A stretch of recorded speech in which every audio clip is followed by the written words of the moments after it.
नमस्कार भाइ बहिनीहरू, यहाँहरू सबैलाई म स्वागत गर्न चाहन्छु। म हरिप्रसाद ढकाल, नेपाली विषय शिक्षक।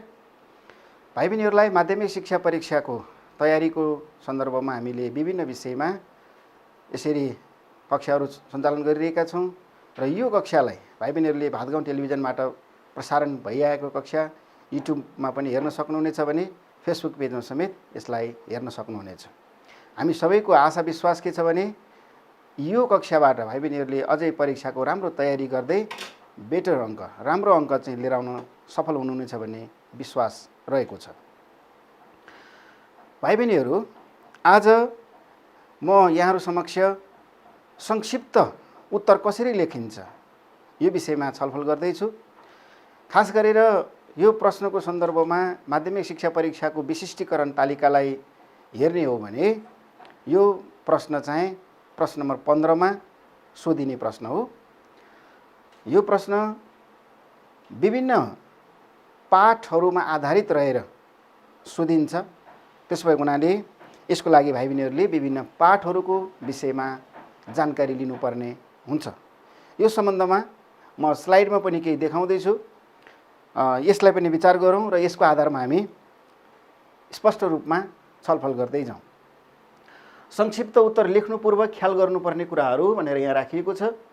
भाइ बहिनीहरूले के कुरा चाहिँ ख्याल गर्नुपर्छ त उत्तर लेख्नुभन्दा अगाडि आफू तयार हुनु पर्दाखेरि भन्दा सबभन्दा पहिलो कुरा पाठ्यपुस्तकभित्रका कथा, कविता, जीवनी, निबन्ध विधाबाट प्रश्न सोधिन्छ। यो संक्षिप्त प्रश्नोत्तरको लागि विशिष्टीकरण तालिकाले के भन्छ भने कथा, कविता, जीवनी र निबन्धबाट प्रश्न सोधिन्छ भन्छ। जस्तै भाइ बहिनीहरूले कक्षा 10 को जन्मभूमि कथा भयो, दोस्रो पाठमा सन्तुष्टि कविता भयो, तेस्रो पाठमा सन्दुक रोहित भन्ने जीवनी छ, त्यो जीवनी भयो। निबन्धको सन्दर्भमा जस्तै थाङ्का, त्यो तरिकाले जति पनि पाठहरू दिएका छन् ती पाठहरूबाट यो चाहिँ प्रश्न सोधिने भयो भन्ने बुझ्नु पर्यो। जस्तै यसमा मनोवादबाट सोधिँदैन, वादविवादबाट सोधिँदैन, यो चाहिँ कुराहरूमा यो व्यापारिक चिठीबाट यस्तो चाहिँ प्रश्न सोधिँदैन। यो कुरा चाहिँ स्पष्ट हुनु पर्यो। र उत्तर लेख्दाखेरि प्रश्नले सोधेको मुख्य आशयलाई पहिले हुनुपर्छ है। के भन्छ त प्रश्नले के सोध्छ त्यो कुराको जवाफ दिनु पर्यो। जे सोधेको छ त्यो सोधेको कुरा एउटा हुन्छ, उत्तर चाहिँ अर्कोतिर लेख्न गइयो भनेदेखि कहिलेकाहीँ हामीले चाहिँ अब जे भने लेखिदिउँ खाली किन छोड्ने भनेर लेख्दाखेरि त्यसले काम गर्दैन। त्यसो भएको हुनाले उत्तर लेख्ने बेलामा के सोध्छ, सोधेको के हो, प्रश्नले सोधिएको कुराको मुख्य आशय चाहिँ हेर्नु पर्यो है, विचार गर्नु पर्यो के चाहिँ सोधेको होला यो प्रश्नले भनेर। हामी नमुना प्रश्नहरू पनि पछि हेर्छौँ, यसमा छलफल गर्छौँ। प्रश्नमा सम्बन्धित पाठको छोटो अंश दिए त्यसबाट मूल भाव, विषयवस्तु, घटना वर्णन, चरित्र चित्रण, सन्देश आदि कुराहरू सोधिन्छ। विशिष्टीकरण तालिकाले के भन्छ भन्दाखेरि कुनै पनि पाठको भन्ने मतलब कथा अथवा कविता अथवा जीवनी अथवा निबन्ध यी पाठहरूको छोटो अंश दिएको हुन्छ, 2-4 लाइन केही हरफ दिएको हुन्छ, त्योबाट त्यसको मूल भाव सोध्न सकिन्छ अथवा विषयवस्तु सोध्न सकिन्छ, त्यसमा भएका घटनालाई चाहिँ वर्णन गर्नुस् भन्ने खालको कुरा सोध्न सकिन्छ, त्यसमा पात्रहरू प्रयोग भएका छन् भने तिनको चरित्र चित्रणका कुराहरू सोध्न सकिन्छ, अथवा त्यसबाट हामीले पाउने सन्देश अथवा त्यसले हामीलाई दिन खोजेको सन्देश के हो यो कुराहरू चाहिँ सोध्न सकिन्छ। त्यसो भएको हुनाले यी कुराहरूतिर विचार गर्नुपर्छ। के सोधेको छ भन्ने कुरा चाहिँ त्यसरी हेर्नु पर्यो। र उत्तर लेख्दाखेरि लामो व्याख्या नगरी कम्तीमा 5 वाक्यमा सठिक तरिकाले लेख्नुपर्छ भनिएको छ है। यो पनि विचार गर्नु होला। अब हामीलाई कतिपय कस्तो हुन्छ भन्दा आफूलाई उत्तर आउँछ भने हामी भयङ्कर लेखिदिन्छौँ, एक मजासँग लेखिदिन्छौँ। त्यो 5 लाइन कमसेकम 5 वाक्य अथवा त्यसरी लेख्नुपर्ने ठाउँमा हामीले चाहिँ कहिलेकाहीँ त 5 पेजै भरौँ जस्तो पनि लाग्न सक्ला। त्यसो हुँदैन। अथवा उत्तर आएन भने 5वटा शब्द पनि नलेखिकन छोड्ने खालको पनि हुन्छ, त्यसो पनि हुँदैन है। यसलाई चाहिँ विचार गर्नु पर्यो। प्रश्नले सोधेको कुराको कम्तीमा 5 वाक्यमा लेख्नु पर्यो, सठिक तरिकाले लेख्नु पर्यो। त्यहाँ लामो यो चाहिँ मनगणन्ती गन्थनहरू राख्ने कुराहरू चाहिँ हुँदैन। र यसमा के छ भन्दाखेरि जस्तो भाइ बहिनीले बुझ्नुपर्ने कुरा विशिष्टीकरण तालिकाले पनि स्पष्ट भन्छ अथवा पुराना प्रश्नपत्रहरू सङ्गालो जुन छ तिनीहरूलाई पनि यहाँहरूले हेर्दाखेरि थाहा पाउन सक्नुहुन्छ कि 3वटा सन्दर्भबाट प्रश्न सोधिन्छ अथवा 3वटा प्रश्न हुन्छ। प्रश्न नम्बर 15 मा क, ख, ग गरेर प्रश्न सोधिएको हुन्छ। ती 3वटा सन्दर्भमध्ये कुनै 2 सन्दर्भमा दिएका प्रश्नहरूको अ र आ गरेर दुईवटा प्रश्नहरूको उत्तर लेख्नुपर्ने भनिएको छ। यो मैले के चाहिँ यहाँ बुझाउन चाहेको भन्दाखेरि कतिपय भाइ बहिनीहरूमा अब बुझाइको अथवा आफूले बुझ्दाखेरिको अथवा अरूले बुझाउँदाखेरिको कमजोरी हो अथवा आफूले बुझ्दाखेरिको कमजोरी हो के हो अथवा चाहिँ जेसुकै होस् कहिलेकाहीँ झुकेर भए नम्बर आउला भन्ने हिसाबले हो। कस्तो हुनसक्छ भन्दाखेरि प्रश्न नम्बर 15मा क यहाँ कमा एउटा कुनै पाठ दिएको हुन्छ, त्यसबाट एउटा प्रश्न अ अर्को प्रश्न आ। यो चाहिँ असाध्यै विचार गर्नुपर्ने देखाएको छु मैले है। कपीहरू परीक्षण गर्दाखेरि फेला पारेको आधारमा म भन्दैछु, कतिपयहरूमा यस्तो भेटिएको छ। त्यस्तै खमा अर्को प्रश्न हुन्छ, केही पङ्क्तिहरू प्रश्नका पङ्क्तिहरू हुन्छन् अनि यसमा पनि प्रश्न हुन्छ अ आ हैन। अनि फेरि अर्को ग हुन्छ, गमा पनि त्यस्तै गरेर केही पङ्क्ति हुन्छ र केही पङ्क्ति पछाडि त्यहाँ पनि प्रश्न हुन्छ अ आ भनेर राखिएको हुन्छ, सोधिएको हुन्छ। त कतिपय भाइ बहिनीहरूलाई के कुरामा चाहिँ अलिकति दुविधा भए जस्तो लाग्यो भने जस्तै अ र आ यसमा दुईवटा प्रश्न छन्, यसमा पनि दुईवटा छन्, यसमा पनि दुईवटा छन्। यहाँ के भन्छ भन्दाखेरि तीनवटा सन्दर्भमध्ये कुनै दुई सन्दर्भमा दिएको अथवा कुनै दुई प्रश्नको उत्तर लेख्नुहोस् भनेको हुन्छ। त्यहाँ त्यो प्रश्नको निर्देशनमा यहाँहरूले के पाउनुहुन्छ भने प्रश्न नम्बर 15मा निम्नमध्ये कुनै दुई प्रश्नको जवाफ लेख्नु होला भनेर भनेको हुन्छ। जवाफ लेख्नुहोस्, उत्तर लेख्नुहोस् भनेर सोधिएको हुन्छ। त्यसमा कतिपय विद्यार्थी भाइ बहिनीहरूमा के दुविधा देखियो भने दुईटा भनेपछि त जस्तो यहाँ एउटा भयो, यहाँ एउटा भयो, अ भयो, आ भयो, यो दुईटा भइहाल्यो अथवा यति मात्रै लेखेर छोडिदिने, कतिपयको त्यस्तो देखियो। अथवा कतिपयको कस्तो देखियो भन्दा यहाँ पनि अ आ छ, यहाँ पनि अ आ छ, यहाँ पनि अ आ छ। जस्तो यसको लेखिएन मानिलिउँ, यहाँ एउटा लेखियो, यहाँबाट एउटा लेखियो, दुईटा त लेखेकै हो, त्यस्तो अर्थ पनि बुझ्ने, त्यो बुझियो। त्यस्तो हुनु मिल्दैन है। भनेको कुरा के हो भने यो क ख ग मध्ये चाहिँ दुईवटा भनेको, यो अ मध्येको दुईवटा भनेको होइन। पहिला कुरा त्यताबाट बुझ्नु होला है। क ख ग मध्ये दुईवटा। तपाईँलाई क को ख को लेख्न मन लाग्छ, क को ख को लेख्नुहोस्, वा क को ग को लेख्न मन लाग्छ, ख छोडिदिनुहोस्, ख को ग को लेख्न मन लाग्छ, क छोडिदिनुहोस्, कुनै पनि एउटा छोड्नु पर्यो। तिनटै लेख्छु भनेर लेख्नु चाहिँ भएन है। फेरि यो सबैको आउने रहेछ म सबै लेख्छु त्यो पनि हुँदैन, किनभने त्यहाँ पनि तोकिएको भन्दा बढी अङ्क पाउने ठाउँ हुँदैन। त्यसो भएको हुनाले यहाँ क ख ग मध्ये कुनै दुईटा भनेको पहिलो कुरा त्यसो। दोस्रो, यसभित्र पनि के कन्फ्युजन म देखिराखेको छु, कतिपय फेला पारेको छु मैले भने जस्तो कतिपय भाइ बहिनीहरूले क को लेख्नु हुँदो रहेछ, क को अ लेख्नुभयो है। अनि खमा गएर के गर्नुभयो भने फेरि अ कै लेख्नुभयो। क को अ अथवा ख को अ अथवा आ कुनै एउटा भनौँ न, त्यस्तो लेख्नुभयो। अनि ग को चाहिँ अ आ दुइटै लेख्नुभयो। हेर्दाखेरि त यहाँ एउटा, यहाँ एउटा, यहाँ दुईटा बराबरै जस्तो लेखियो जस्तो देखिन्छ। त त्यसो पनि हुँदैन है। क को लेख्ने भए क कै अ आ दुवै लेख्नुपर्छ, दुवैको उत्तर लेख्नुपर्छ। ख को लेख्ने भए ख कै अ आ दुवैको उत्तर लेख्नुपर्छ। ग को लेख्ने भए ग कै अ आ दुवैको लेख्नुपर्छ। एउटाको उत्तर आउँछ, एउटाको आउँदैन, अ आ मध्येको एउटाको प्रश्नको उत्तर आउँछ, एउटाको चाहिँ आउँदैन भने त्यो प्रश्न बरु छोडिदिनु होला, अर्कोतिर हेर्नुहोस्। अब यसको क को चाहिँ अ लेख्नुभयो, यहाँ गएर फेरि अ अथवा आ एउटा गर्नुभयो, यहाँ अ आ नै गर्नुभयो भने तपाईँको काम बढी पनि देखियो, काम विशिष्टीकरणले तोके अनुसारको काम हुँदैन। अथवा तपाईँले मूल्याङ्कन गर्दाखेरि एउटा चाहिँ तपाईँको मूल्याङ्कन घाटा हुन्छ है। त्यो कुरा विचार गर्नु होला। त्यसो भएको हुनाले यसमा स्पष्ट हुनुहोस्, क ख ग मध्ये कुनै दुईवटा भनेको। त्यसो भएको हुनाले यो कुनै दुई भनेपछि अ आलाई नबुझ्नु है। तीन सन्दर्भमध्ये कुनै दुई सन्दर्भमा दिएको, त्यही भएर अ र आ गरी दुई दुई प्रश्नको उत्तर लेख्ने। अ को यो क को लेख्ने भए क को अ आ, ख को लेख्ने भए ख को अ आ, ग को लेख्ने भए ग को अ आ। जुनको भए पनि एउटा चाहिँ छोड्नु पर्यो, आउँछ भनेर सबै गर्ने पनि काम छैन।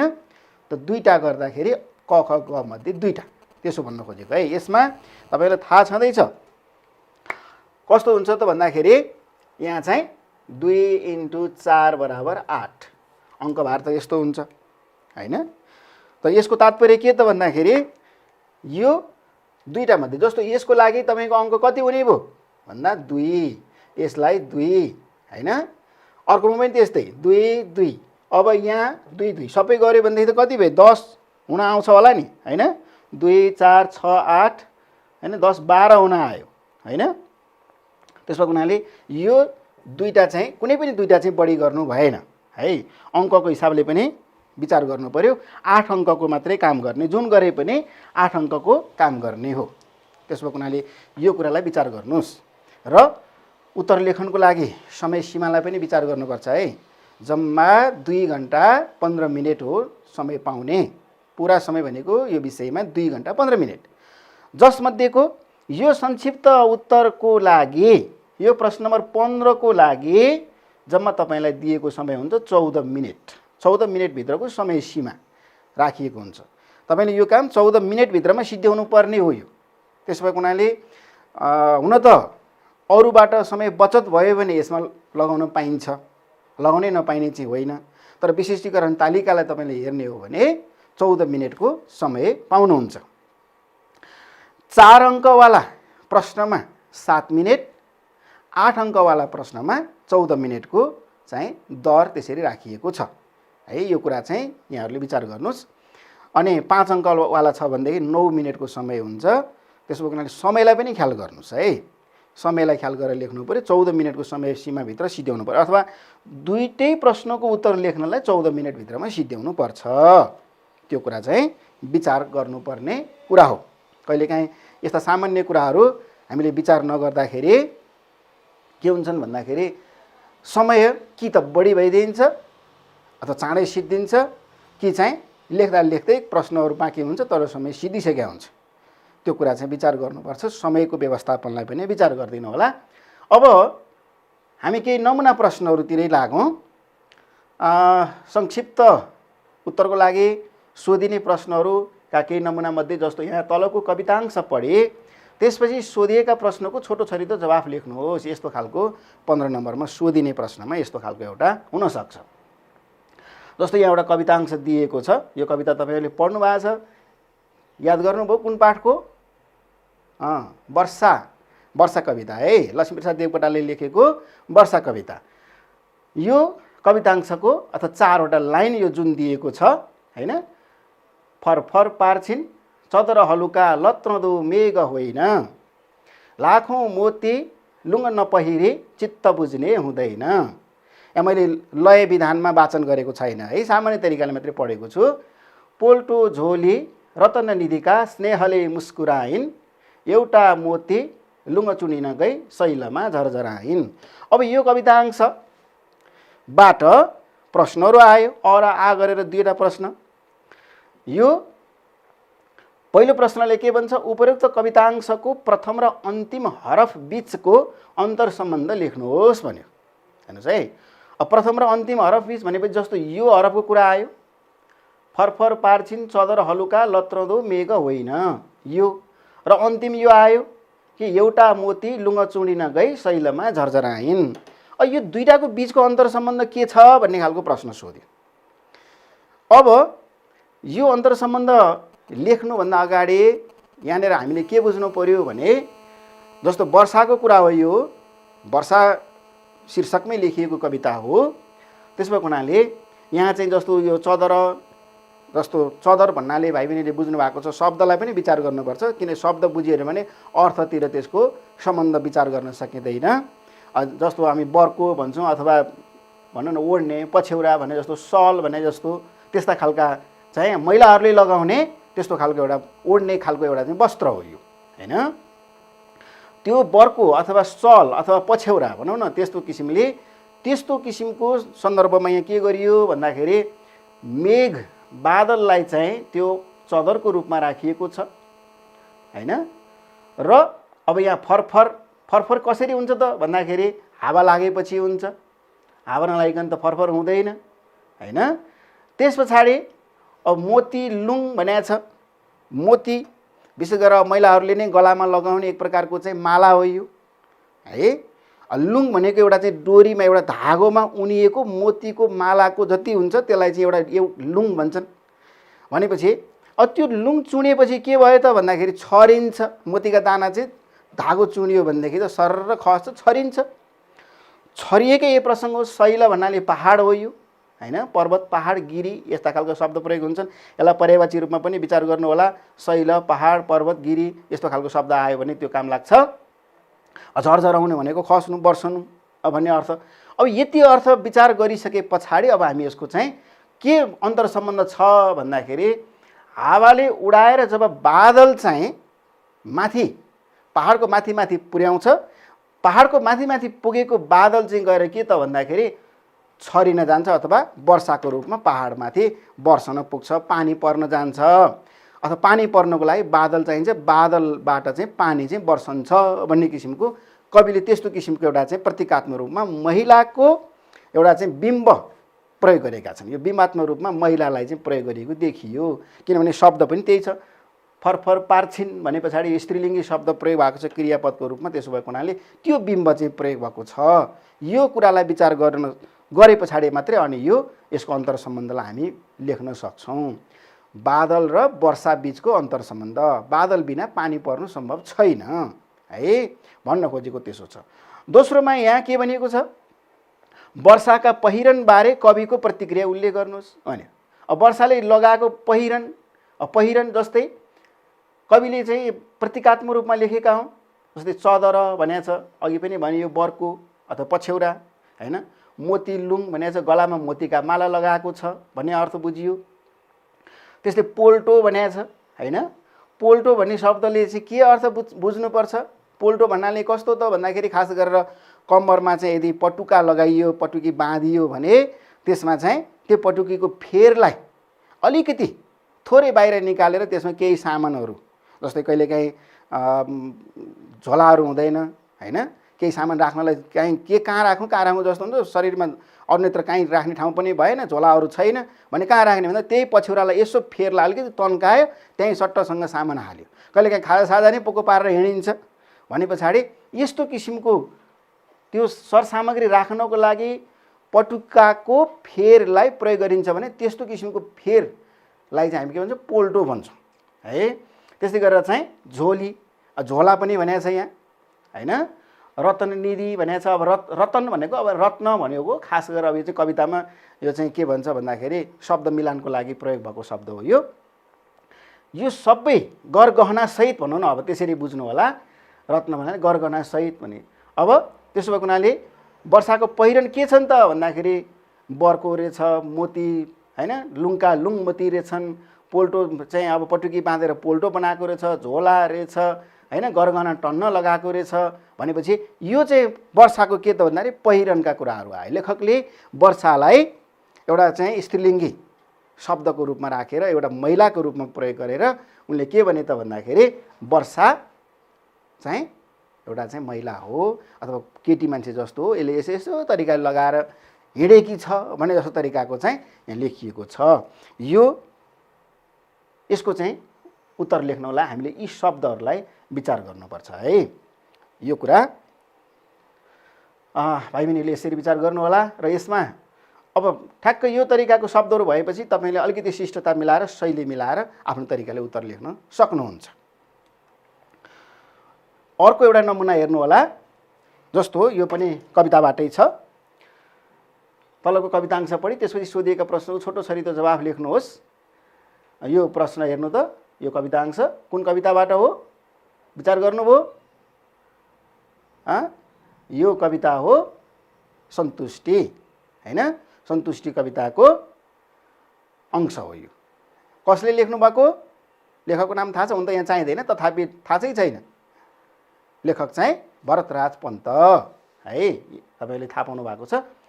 खाने त एक पेटै हो त्यसैले टम्म हुन्छु म, लाउने एक जोरै हो त्यसैले गम्म हुन्छु म, जमिन 3 हातैको सुत्नलाई प्रशस्त छ, घाम पानी सके उत्न झुपडी मग्न मस्त छ। यो सन्तुष्टि कविताको अंश अनुष्टुप छन्दमा लेखिएको कविता हो यो, तपाईँलाई थाहा छँदैछ। अब यो अंशबाट कविता अंशबाट दुईटा प्रश्न के छन् त भन्दाखेरि जस्तै खाना नाना र छाना मानिसका लागि किन आवश्यक हुन्छन् भनेर राखियो। हेर्नु है, खाना नाना छाना भन्नाले के हो त? खाना भनेको त खानेकुरा भयो, नाना भन्नाले लगाउने लुगा कपडा भयो, छाना भन्नाले बस्ने बास अथवा घर, घाँस बास कपास पनि भनिन्छ, खाना नाना छाना पनि भनिन्छ। यहाँ खाना नाना छाना भन्ने शब्द प्रयोग भएर आएछ। किन आवश्यक हुन्छ त भन्ने कुरा आयो।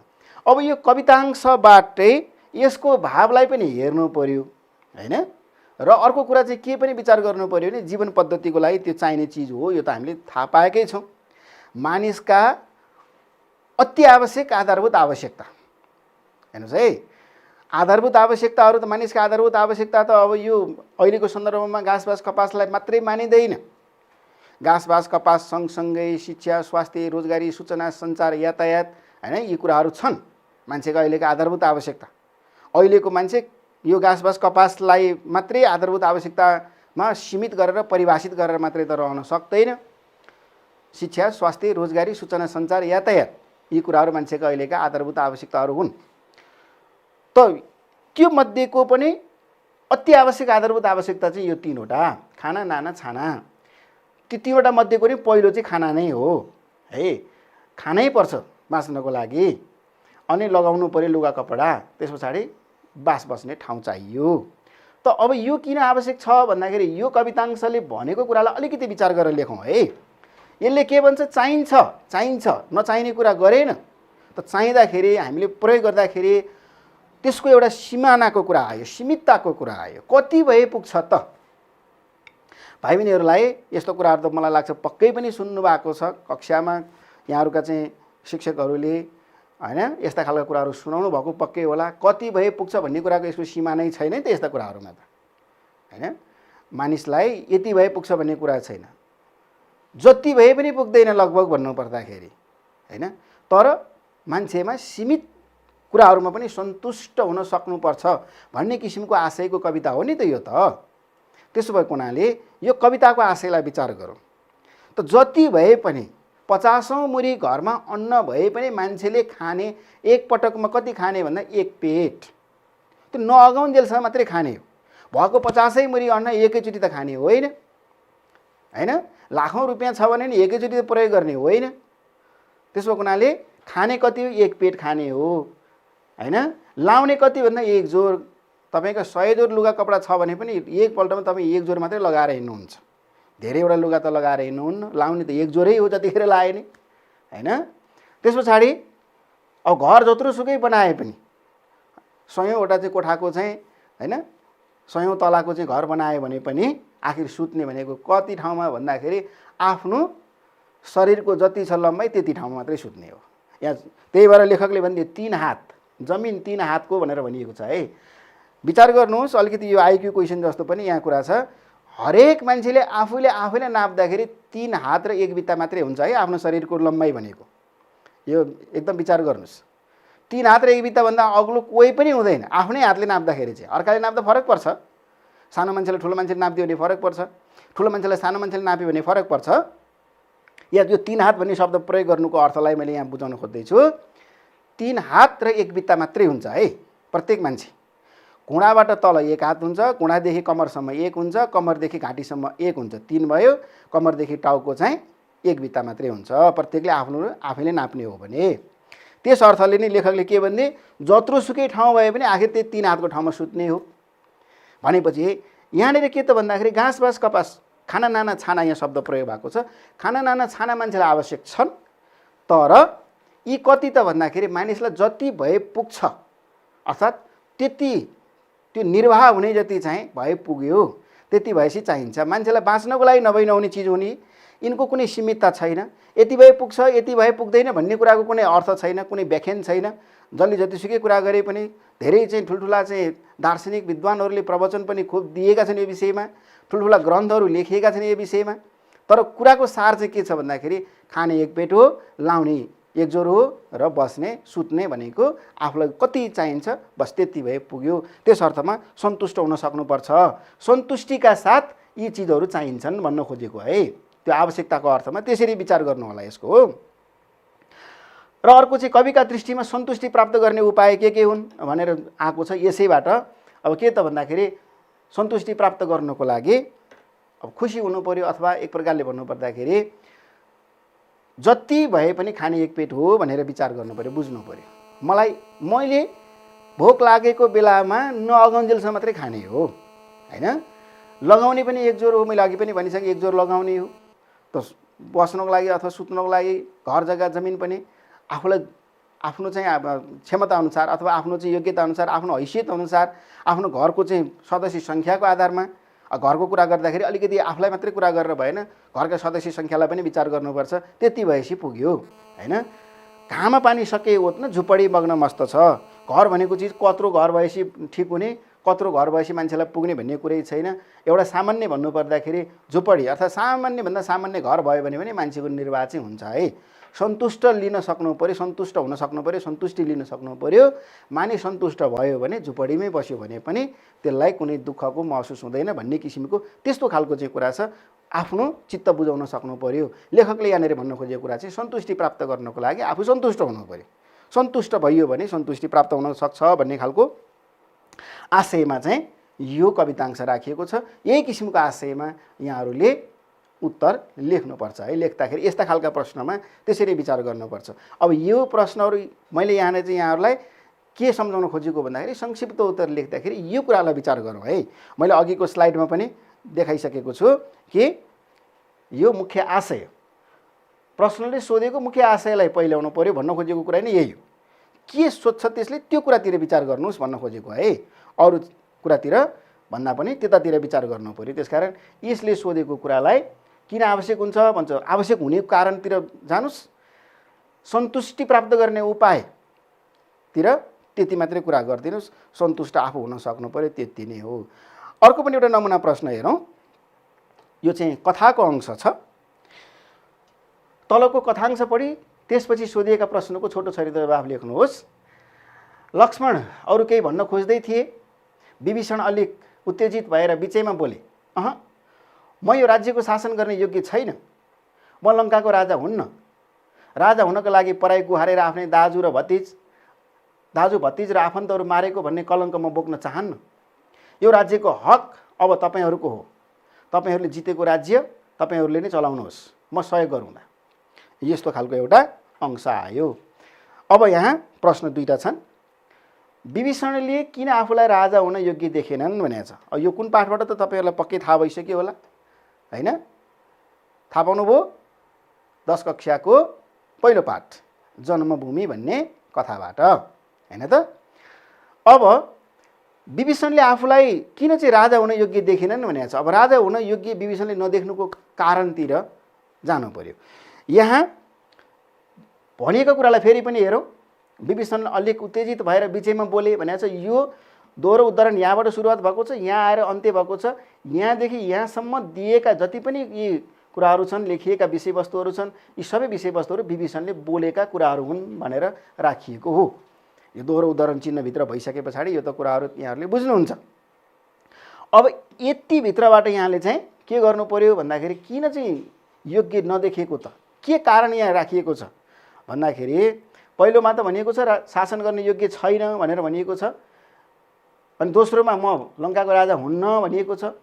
तेस्रोमा आएर के भनिएको छ, राजा हुनका लागि पराई गुहारेर आफ्नै दाजु भतिज र आफन्तहरू मारेको भन्ने कलङ्क म बोक्न चाहन्न।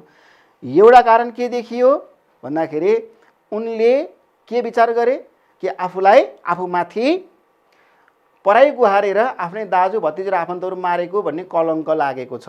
यस्तो कलङ्क बोकेको मान्छे म कसरी राजा हुने, त्यसकारण योग्य छैन भन्ने एउटा उनले यो देखे। दोस्रो उनले के देखे, जस्तो यो राज्यको हक अब तपाईँहरूको हो भनेको छ। तपाईँहरूले जितेको राज्य तपाईँहरूले नै चलाउनुहोस्।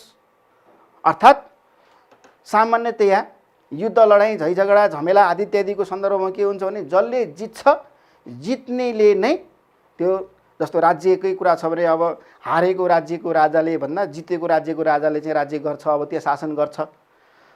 लक्ष्मणहरूले जिते भनेदेखि अब त्यहाँ चाहिँ कहाँ चाहिँ अब विभीषणले चाहिँ राजा हुने त, लक्ष्मणले नै हैन राजा हुनु पर्ने हो। मेरो हक छैन, हक नभएको मान्छे योग्य हुँदैन भन्ने अर्थले चाहिँ उनले त्यसरी आफूलाई योग्य नभएको देखे भन्ने खालको प्रसङ्गका कुराहरू यसमा दिएको छ। त्यही अनुसारले यहाँहरूले जवाफ लेख्नुपर्ने हुन्छ। दोस्रो, लङ्कामाथि लक्ष्मणहरूको हक कसरी रहन गयो? यसैमा अर्को प्रश्न आएको छ। अब यसमा यही कुराको आधारमा अलिकति थोरै कुरा चाहिँ के त भन्दाखेरि त्यो पाठलाई पनि विचार गरिदिनु होला। यसमा लेख्दाखेरि लक्ष्मणहरूको हक कसरी रहन गयो भन्दा विजेता हैन, लङ्कामाथि युद्ध गर्दाखेरि रावण परास्त भए, रावण लङ्काका राजा थिए, परास्त भए, रामले युद्ध जिते। अब यहाँ चाहिँ लक्ष्मणको कुरा आएको छ। राम र लक्ष्मण दाजुभाइ, माफ गर्नु होला, राम र लक्ष्मण दाजुभाइ। त अब विजेताले राज्य सञ्चालन गर्न सक्छ, पाउँछ। सामान्यतया पौराणिक प्रसङ्गहरू, कथाहरू, इतिहासका दृष्टान्तहरू हेर्दाखेरि त्यही देखिन्छ। त्यसो भएको हुनाले विजेताले राज्य गर्न पाउने भएको हुनाले गर्दाखेरि विभीषणले बोलेको यो भनाइको आधारमा हामीले विचार गर्न सक्छौँ, यो राज्यको हक अब तपाईँहरूको हो, तपाईँहरूले जितेको राज्य तपाईँहरूले नै चलाउनुहोस्।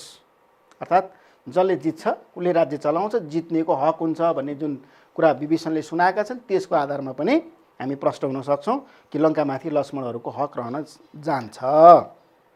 उनीहरूले जितेका हुन्, जित्ने मान्छेको हक लागु हुन्छ भन्ने आशय हो। त्यही आशयको आधारमा यहाँहरूले जवाफ लेख्नुपर्ने हुन्छ यस्तो किसिमको प्रश्नहरूमा है। हामीले कविताको हेऱ्यौँ, दुईवटा कथाको हेऱ्यौँ, यो एउटा, अर्को पनि हेरौँ कथाकै। तलको कथांश पढी त्यसपछि सोधिएका प्रश्न छोटो छोटो जवाफ लेख्नुहोस् भनेको छ। माथिको निर्देशन लगभग उस्तै हुन्छ सबैतिर। माउजङ बाबु साहेबको आतङ्कको प्रतीक नै त्यो कोट थियो। अजेय गौरवशाली त्यो कोटबारे कुनै कुरा कोट्याउन कसैको हिम्मतै थिएन।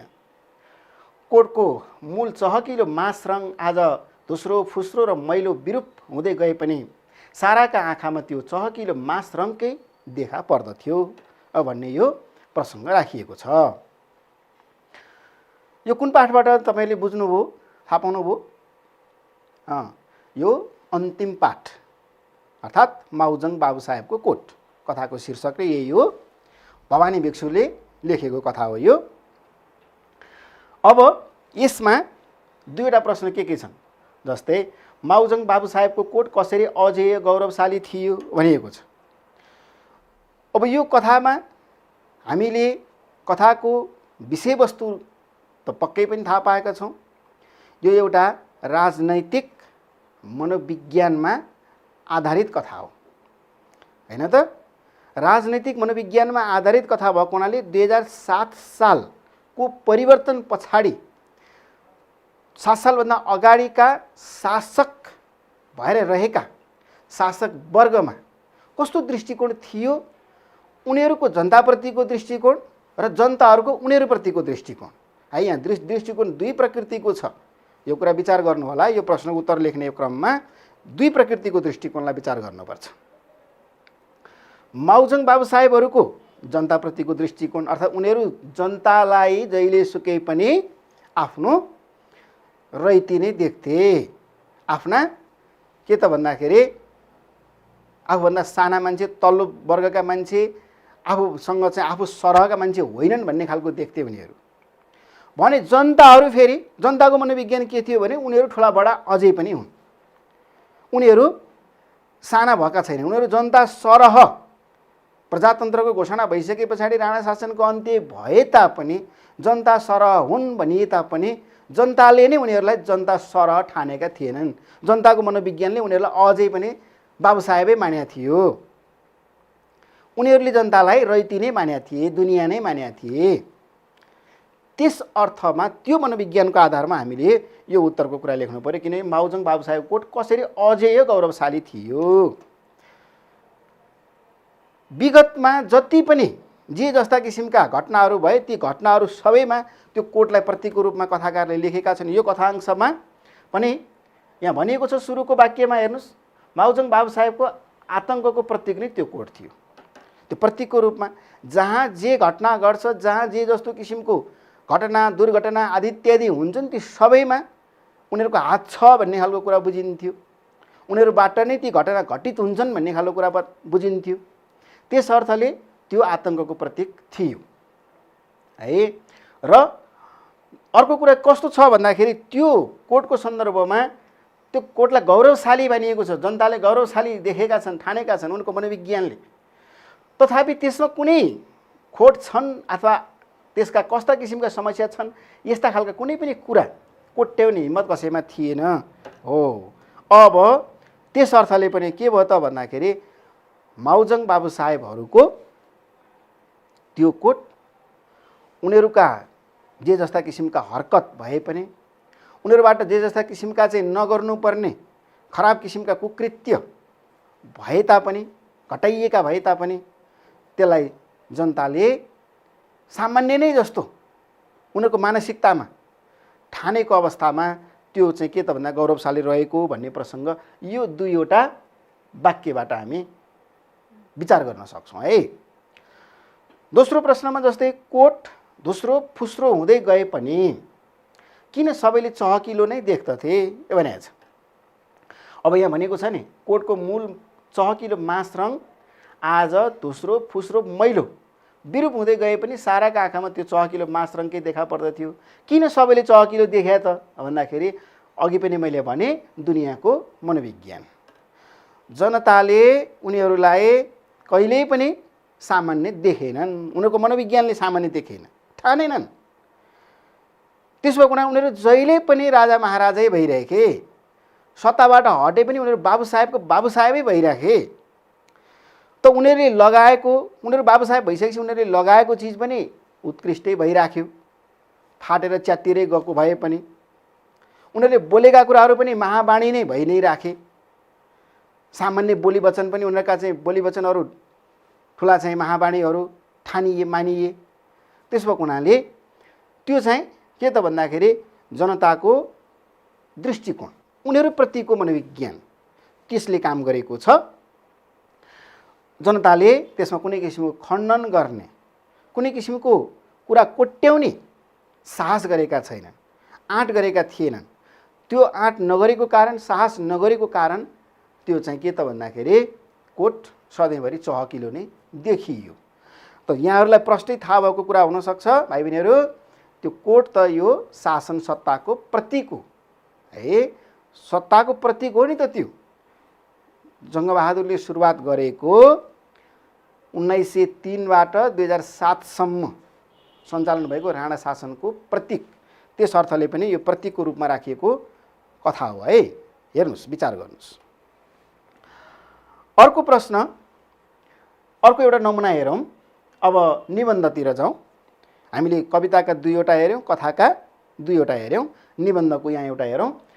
तलको निबन्ध अंश पढी त्यसपछि सोधिएका प्रश्नको छोटो चरित्र जवाफ लेख्नुहोस्। अब यो निबन्ध हेर्नुहोस्।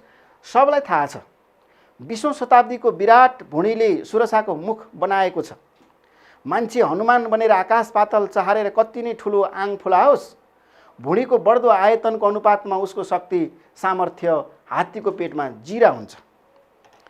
अब यो निबन्ध यहाँहरूले पढ्नु भएको छ, कुन पाठमा याद गर्नुभयो?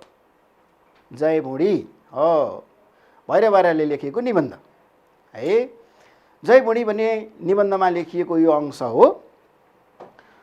यो अंशमा अब यहाँ प्रश्न के छ त, जस्तै 20औं शताब्दीको विराट भुँडीले सुरसाको मुख बनाएको छ भन्नुको तात्पर्य के हो भने, त यो निबन्ध हास्यव्यङ्ग्यात्मक निबन्ध हो, हास्यव्यङ्ग्यमा आधारित निबन्ध भएको हुनाले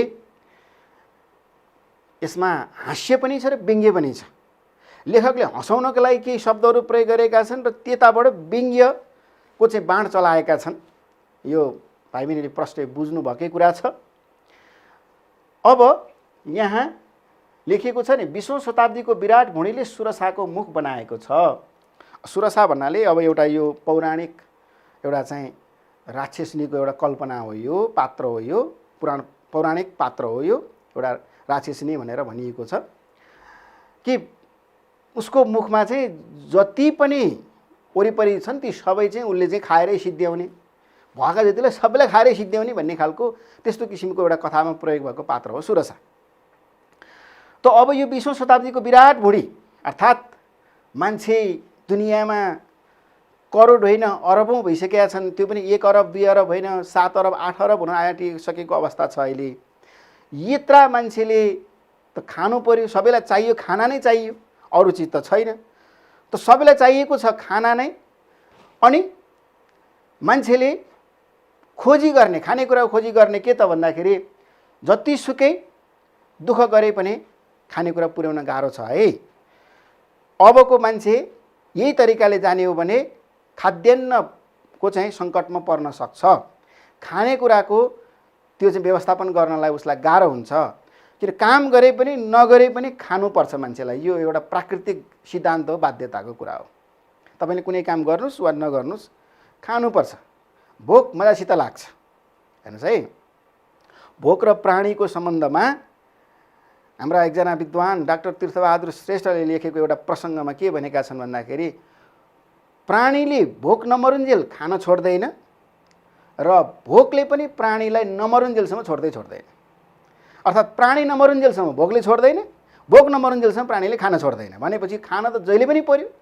त्यसो कति खानुपर्छ कति खानुपर्छ भनेर भनिसाध्नु छैन। त्यस अर्थमा पनि यो सुरक्षाको मुख भन्ने शब्द प्रयोग भयो। किन यति खान्छ भन्ने कुरै साध्य छैन। अब त्यस भएको हुनाले मानिसको विश्वको जनसङ्ख्या वृद्धि भएको भए छ, उत्पादित अन्नहरूको सीमितता छ, उत्पादन हुने क्षेत्र सीमित छ।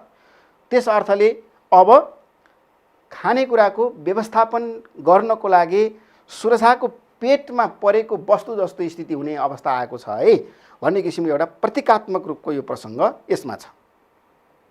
दोस्रोमा, भुँडीका अगाडि मान्छेको शक्ति र सामर्थ्य हात्तीको पेटमा जिरा बनेको छ। किन लेख्नुहोस् भने भुँडीको अगाडि मान्छेको शक्ति र सामर्थ्य हात्तीको पेटमा जिरा, अर्थात् हात्तीलाई जिराको दाना खान दियो भने त्यो उसको मुखमा पऱ्यो कि परेन थाहा पत्तै हुँदैन भने जस्तै हो यो। त मान्छेको शक्ति र सामर्थ्य, उत्पादन गर्न सक्ने क्षमता, कमाउन सक्ने क्षमता, उब्जाउन सक्ने क्षमता र भुँडीको शक्ति, यो दुईटा कुराको शक्ति हेऱ्यो है। यहाँ तुलना गर्न खोजियो। उत्पादन गर्ने क्षमता, मान्छेको कमाउने क्षमता, अन्न उब्जाउ गर्न सक्ने क्षमता एकातिर राख्ने, अर्कोतिर भुँडी राख्ने, दुईटैको सामर्थ्यलाई हेर्ने हो भनेदेखि भुँडीको अगाडि मान्छेको क्षमता चाहिँ हात्तीको पेटको जिरा जस्तो हुन्छ भने। किन भन्दाखेरि मान्छेले महिनौँ लगाएर 4 महिना 5 महिना 6 महिना लगाएर एकचोटि एउटा बाली भित्र्याउँछ त खाना त सधैँ खान्छ होइन र। जस्तै तपाईँले धानको कुरा गरौँ, धान रोप्नुभयो, खेतमा लगेर असारमा धान रोप्नुभयो भने कार्तिकतिर बल्ल पाक्छ। 4 महिना त कुर्नु पर्यो, रोपेकै भोलिपल्ट आउँदैन। त खाना चाहिँ असारदेखि कार्तिकसम्म तपाईँले कति खाइसक्नुहुन्छ? तपाईँको परिवारमा कति चाहिन्छ खानेकुरा? त्यो त चाहि नै राख्यो, त्यसको व्यवस्था त हुनै पर्यो। त्यसो भएको हुनाले खाद्यान्न उत्पादनको स्थिति हेर्ने र यतातिर मान्छेको चाहिँ त्यो भुँडीको वृद्धिको कुरा गर्ने, जनसङ्ख्या वृद्धि भइराखेको छ, दिनानुदिन भएको छ। सेकेन्डका सेकेन्ड मान्छे चाहिँ बढे पनि त छन् नि। फेरि त्यो कुरालाई विचार गर्ने भनेदेखि चाहिँ खाद्यान्न उत्पादन त्यसरी बढ्दैन, तर मान्छेको सङ्ख्या चाहिँ बढिराखेको छ। त्यो कुरालाई हेर्ने हो भने मान्छेको शक्ति सामर्थ्य चाहिँ भुँडीको अगाडि न्यून छ है, केही पनि होइन भन्नुपर्ने अवस्थामा छ भनेर त्यस्तो किसिमको एउटा व्यङ्ग्यात्मक रूपले, प्रतीकात्मक रूपले प्रयोग भएको यसमा अंश छ। त्यही हिसाबले यसको विचार गरी लेख्नु होला। अर्को एउटा नमुना प्रश्न हेर्नुहोस्।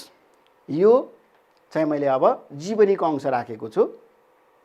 कथा, कविता, निबन्ध र जीवनी, 4वटा विधा मध्येबाट 3वटाको चाहिँ सोधिने हो। त्यसो भएको हुनाले जीवनीको पनि एउटा हेरौँ। तलको जीवनी अंश पढे त्यसपछि सोधिएका प्रश्नको छोटो चरित्र जवाफ लेख्नुहोस्। नेपालमा बसेर केही गर्न सकिन्न भन्ने सङ्कीर्ण सोचाइ बोकेर विदेश पलायन हुनेहरूका लागि रोहित आदर्श दृष्टान्त बनेका छन्। सादा जीवन र उच्च विचारमा विश्वास राख्ने रोहित निस्वार्थ रूपले मानव सेवामा समर्पित छन्। धैर्य, कमा हुनुपर्ने यहाँ चाहिँ विचार गर्नुहोस् है, पढ्दाखेरि यहाँ चाहिँ कमा हुनुपर्ने खास। धैर्य, साहस, दृढ इच्छा शक्ति र सङ्घर्षले नै मानिस जीवनमा सफल हुन सक्छ भन्ने प्रेरणा उनको जीवनीबाट पाउन सकिन्छ। यो जीवनीको अंश आयो। यो जीवनी कुन पाठमा याद गर्नुभयो? पक्कै पनि सन्दुक रोहित है। सन्दुक रोहितको जीवनी हो, पाठ 3मा छ। यो 10 कक्षाको पाठ 3मा छ। अब यहाँ दुईटा प्रश्न है। पहिलो प्रश्न हेरौँ, रोहितको जीवनीबाट कस्तो प्रेरणा पाउन सकिन्छ भने। अब यसमा अलिकति यसमै पनि हामी सरसर्ती हेर्दा देख्न सकिन्छ। जस्तो अन्तिम वाक्यलाई विचार गर्ने हो भने धैर्य, साहस, दृढ इच्छा शक्ति र सङ्घर्षले नै मानिस जीवनमा सफल हुन सक्छ भन्ने प्रेरणा उनको जीवनीबाट पाउन सकिन्छ भनेको छ। यसको आधारमा नै हामीले यसमा टक्कै लेख्न सक्छौँ है। धैर्य भने के हो, किन धैर्य चाहियो, साहस कस्तो हो, दृढ इच्छा शक्ति के हो हैन, विचार गर्नुहोस्। अलिकति यसको विचार गरेर उत्तर चाहिँ लेख्नु होला। यो कुरा त यही नै हो, तथापि धैर्यले के त भन्दा मान्छेले दुःखबाट आफूलाई जोगाउँछ, बचाउँछ। साहसले केही काम गर्न सक्ने एउटा चाहिँ उसको इच्छा शक्तिलाई बढाउँछ। दृढ इच्छा शक्ति निरन्तर चाहिँ लाग्नुपर्छ भन्ने खालको कुरा हो। त्यसले चाहिँ एउटा के त भन्दा सङ्घर्षको रूपले चाहिँ मानिसलाई सफलता बनाउन सक्छ भन्ने खालको कुरा चाहिँ उनको जीवनीले हामीलाई सिकाएको छ। किनभने उनी धरतीदेखि अन्तरिक्षसम्म प्रसिद्ध भएको मान्छे। तपाईँले पढ्नु भएको छ, ताप्लेजुङको एउटा चाहिँ ओलाङचुङ खोलाको असाध्यै दुर्गम गाउँमा जन्मेको मान्छे, जसले विद्यालय अध्ययन गर्नको लागि पैदलै 15 दिनसम्म हिँडेर जानुपर्ने ठाउँमा गएर पढेको मान्छे। विचार गर्नुहोस् त, एकपल्ट विद्यालय पुग्न र विद्यालयबाट घर फर्कन 1 महिना टाइम ठक्रकै जान्थ्यो।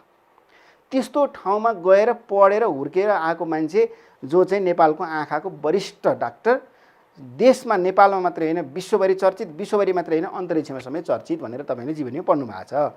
त्यो सबै कसरी सफल भयो त भन्दाखेरि यही कारणले भयो भन्ने खालको कुरा हो यसमा चाहिँ है। दोस्रो प्रश्न, देशको उन्नतिका लागि विदेश पलायन हुनु ठिक होइन भन्ने रोहितको विचार तपाईँलाई कस्तो लाग्छ लेख्नुहोस्। यसमा अलिकति तपाईँको आफ्नो दृष्टिकोण पनि सोधियो त अलिकति यो पाठ्य अंशको त्यो पाठको दृष्टिकोणलाई पनि तपाईँले विचार गर्नुहोस् है। नेपालमा बसेर केही गर्न सकिन्न भने सङ्कीर्ण सोचाइ बोकेर विदेश पलायन हुनेका लागि रोहित आदर्श दृष्टान्त बनेका छन्। अर्थात् यो देशमा केही पनि गर्न सकिँदैन भनेर चाहिँ कतिपय विदेश गएका छन्, त्यो ठिक हो कि होइन? त्यो त ठिक त होइन, पक्कै पनि यहाँ गर्न सकिन्न भन्ने कुरा होइन, गर्न सकिन्छ। त रोहितको विचार तपाईँलाई कस्तो लाग्छ यो प्रश्नले सोध्यो। त अब यसमा हामीले बेठिक छ, रोहितको विचार गलत छ भन्ने त ठाउँै छैन, कुरै छैन। रोहितको विचार असाध्यै ठिक छ। रोहितले असाध्यै सकारात्मक विचार राखेका छन् र गर्न सकिन्छ भन्ने कुरा उदाहरण अरू कोही होइन, रोहित आफै नै छन्। फेरि पनि उनको बाल्यकालदेखि शिक्षा दीक्षादेखि उनले कसरी हुर्के, कसरी पढे, कसरी बढे, उनले के कसरी चाहिँ यो किसिमको विशेषज्ञता हासिल गरे, त्यसको लागि कति दुःख कष्ट झेल्नु पर्यो, यी सबै प्रसङ्गहरू उनका सबै सङ्घर्षका कुराहरूले यो कुरा सिकाउँछन्। जोसुकै मान्छेले पनि त्यही किसिमले लगनशील भएर सङ्घर्ष गरेर मिहिनेत गर्यो भने पक्कै पनि सफल हुन सक्छ भन्ने खालको कुरा चाहिँ रोहितले सिकाएको हुनाले विदेश जाँदैमा मान्छे सफल हुन्छ, देशको विकास हुन्छ होइन। यही देशलाई विकास गर्नु छ भने यही देशमा बस्नुपर्छ, विदेशमा गएर विदेशमा बसेर यो देशको विकास हुँदैन भन्ने खालको कुरा रोहितले सिकाएका हुन्। यति नै कुरा चाहिँ यहाँहरूले विचार गर्नुहोला। हस् त भाइ बहिनीहरू, मैले आजको लागि यहाँहरूको लागि भनेर तयार गरेर लिएर आएको सामग्री यति नै हो। फेरि पनि बाँकी सामग्रीहरू साथ पछिल्ला भेटहरूमा हामी छलफल गरौँला। अहिलेको लागि यहाँहरूबाट छुट्टिन्छु। हस्, नमस्कार।